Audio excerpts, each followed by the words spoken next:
Hi, my name is Sarah. I'm a leadership coach and I specialise in creativity and sustainable change.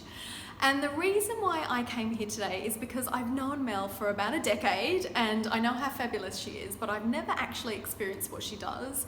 And I just had a feeling in the pit of my stomach that I needed to come along today and suss things out because I'm at a point in my business where I'm ready to up level. And what I got out of today was so much. The biggest takeout for me was I got absolute clarity on my massive vision that I have for my life work, for my calling.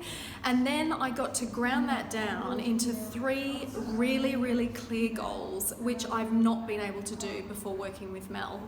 And so if you've got like a little kind of feeling in the pit of your tummy and you're just kind of thinking, oh yeah, I kind of want to come along and check it out, I would just say don't think, feel into your intuition and take action, because what you will receive today is just so much more than what she's got written on the website.